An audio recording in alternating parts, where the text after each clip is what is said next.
৪৫ বছর পর আজ সারা দেশে শুরু হচ্ছে খাল খনন কর্মসূচি। উদ্বোধন করতে দিনাজপুরের কাহারোলে যাচ্ছেন প্রধানমন্ত্রী তারেক রহমান।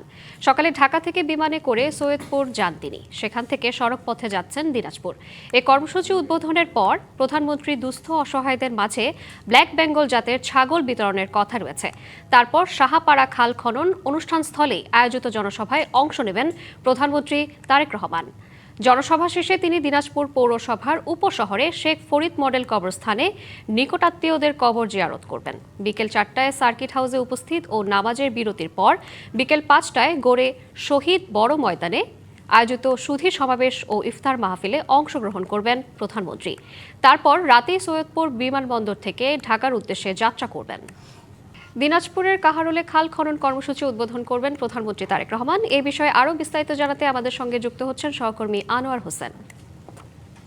আনোয়ার, প্রধানমন্ত্রী কখন পৌঁছাবেন, কেমন দেখছেন সব আয়োজন, জানাবেন বিস্তারিত। শ্রাবন্তী, প্রধানমন্ত্রী আমাদের কাছে যে তথ্যটি বা যে কর্মসূচি আসলে আজকে এই খাল খনন কর্মসূচি উপলক্ষে, সেটি হচ্ছে যে সকাল 10:15 নাগাদ তিনি সৈয়দপুর বিমানবন্দরে তিনি নামবেন। তারপরেই মূলত তার এইখানে আসা। সৈয়দপুর বিমানবন্দর থেকেও আসলে এই দিনাজপুর এই যে কাহারোল যে উপজেলা এবং বালারামপুর যে এই যে এলাকাটি রয়েছে বলরামপুর, তো সেখানে আসতেও কিছুটা সময় লাগবে। তো এখানে তিনি 12:30 নাগাদ মূলত আসলে এই যে খাল খনন যে কর্মসূচি উদ্বোধন করবেন, যে জায়গাটি রয়েছে এখানে এসে তিনি উপস্থিত হবেন, এমন একটি তথ্য আছে আমাদের কাছে সর্বশেষ। তার মানে এখানকার যে প্রস্তুতিটি রয়েছে, অর্থাৎ খাল খননের যে প্রস্তুতি, সেটি কিন্তু একেবারেই পরিপূর্ণ অবস্থায় আছে। এখন শুধুই প্রধানমন্ত্রীর অপেক্ষা। খুবই একটি আলোচনার জায়গা খাল খনন কর্মসূচি। ইতিহাসের পুনরাবৃত্তি আমরা বলতে পারি যে শহীদ প্রেসিডেন্ট জিয়াউর রহমান তিনি আসলে এই খাল খনন কর্মসূচি শুরু করেছিলেন 1977 সালে। দীর্ঘ প্রায় 45 বছর পরে আবার সেই কর্মসূচিটি কিন্তু আসলে আবার আলোচনায় এসেছে। নিশ্চয়ই আপনি জানেন যে আজকে এই দিনাজপুর সহ দেশের আরও 53টি জেলায় এই খাল খনন কর্মসূচি একযোগে উদ্বোধন হবে। এটি একটি হচ্ছে আসলে এক কথাই একটু বড় একটি পরিকল্পনা, মহাযজ্ঞই বলা চলে এই খাল খনন কর্মসূচি। একটু জানিয়ে রাখি যে এই কর্মসূচিটি মূলত প্রকল্প বাস্তবায়নের যে জায়গাটি, সেটি সমন্বয় করছে 4টি মন্ত্রণালয়। সেই জায়গা থেকে বলতে চাই সেখানে পানি সম্পদ মন্ত্রণালয় আছে, স্থানীয় সরকার মন্ত্রণালয়, কৃষি, দুর্যোগ ব্যবস্থাপনা মন্ত্রণালয়। তার মানে 4টি মন্ত্রণালয় কিন্তু এই কর্মসূচিটি বাস্তবায়ন লক্ষ্যেই আসলে মূলত কাজ করছে, এটি বলাই যায়। এখন এই খাল খনন কর্মসূচিকে সামনে রেখে যে বিষয়গুলো এখন আলোচনায়, সেটি হচ্ছে যে যদি একটু পরিসংখ্যানের জায়গা থেকে বলি, তাহলে বলতে হবে যে গত কয়েক দশকে দেশের 60 থেকে 70% জলাভূমি খাল কিন্তু বিলীন হয়ে গেছে। আসলে এই নদীমাতৃক বাংলাদেশ আমরা যদি বলি, যে মূলত সেখানে নদীমাতৃক বাংলাদেশ মানেই যে শুধু নদী বেষ্টিত বিষয়টি যেমন আছে, ঠিক তেমনিভাবে কিন্তু এই যে জলাভূমি খাল, এই সমস্ত নিয়েই কিন্তু মূলত আসলে নদীমাতৃক বাংলাদেশের যে ইতিহাস, ঐতিহ্য বা অস্তিত্বের কথাগুলো আমরা বলি, সেই জায়গা থেকে আছে।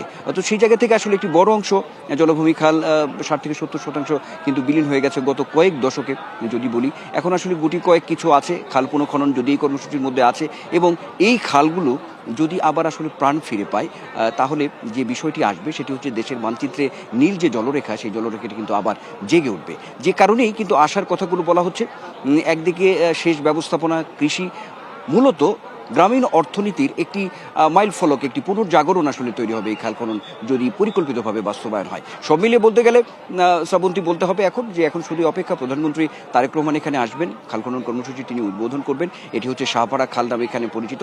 এটি বলরামপুর গ্রাম, দিনাজপুর জেলার। এটি হচ্ছে কাহারোল উপজেলায় একেবারে একটু প্রত্যন্ত এলাকা। এখানে একটি খাল এখনও বোঝা যাচ্ছে যে অনেকটাই আছে। এটি আসলে পুনঃখনন, এই পুনঃখননের মধ্য দিয়েই এই ঐতিহাসিক যদি বলা যায় যে খাল খনন কর্মসূচিটি উদ্বোধন হচ্ছে অল্প কিছুক্ষণের মধ্যেই। আপনাকে ধন্যবাদ।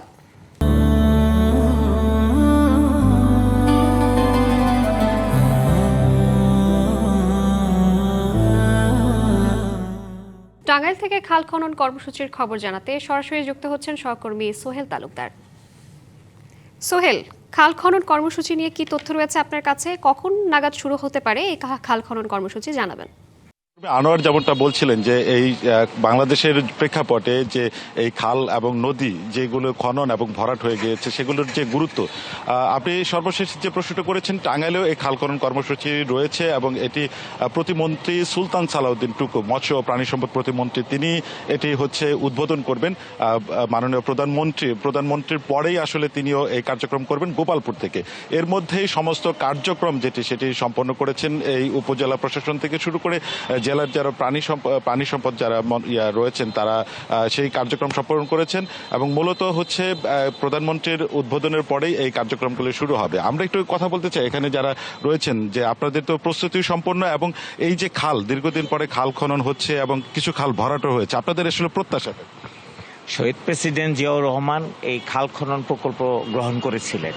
সেই সময় কৃষি নির্ভর বাংলাদেশে তিনি ভেবেছিলেন যন্ত্র নির্ভর না হয়ে আমাদের যে প্রাকৃতিক রিসোর্স আছে, যে খালগুলো খনন করতে পারলে কৃষক তার খাল থেকে পানি যোগান দিতে পারবে সহজ উপায়ে। এবং এই পানি শহীদ প্রেসিডেন্ট জিয়াউর রহমানের মৃত্যুর পর থেকেই যে আসছে খালগুলো আর যে কারণে এই খালগুলো বেদখল হয়ে গিয়েছে, প্রাকৃতিক যে সৌন্দর্যটা ছিল, ভারসাম্যতা ছিল, সেটা হারিয়েছে। এবং আপনি যেটা বললেন, যিনি বলছিলেন যে ভারসাম্য নষ্ট হয়ে গেছে, এই উদ্ধার যেগুলি দখল হয়ে রয়েছে বা বিভিন্ন উদ্ধার, সেই ধরনের কার্যক্রমে আপনারা কি জোর দিবেন কিনা বা আপনাদের তাগিদ রয়েছে কিনা স্থানীয় পর্যায়ে? দেশের স্বার্থে এবং এলাকার স্বার্থে, দলের স্বার্থে আমরা সবাই নেতৃবৃন্দের কথা মতো আমরা সহযোগিতা করব এবং অলরেডি আমাদের খাল খনন কর্মসূচি শুরু হয়ে গেছে। জিয়া রহমানের সময় যে খাল খনন কর্মসূচি শুরু হয়েছিল, বিগত ছিল না, আবার নতুনভাবে শুরু হয়েছে। ইনশাল্লাহ আমরা সবাই সহায়তা করব যাতে এই দেশে মানুষ, আমাদের বাংলাদেশের মানুষ, আমরা সবাই কৃষি প্রধান দেশ, যাতে কৃষির উপরে আমরা সবাই ভালোভাবে জীবনযাপন করতে পারি। এই যে সবাই আমরা সহযোগিতা করব। অনেক সময় দেখা যায় যে প্রভাবশালী যারা দখলের মধ্যে থাকে, নেতাকর্মীও থাকে, সেই ধরনের কোনো সমস্যার মধ্যে পড়বে কিনা দেশের স্বার্থে, দেশপ্রেমের স্বার্থে?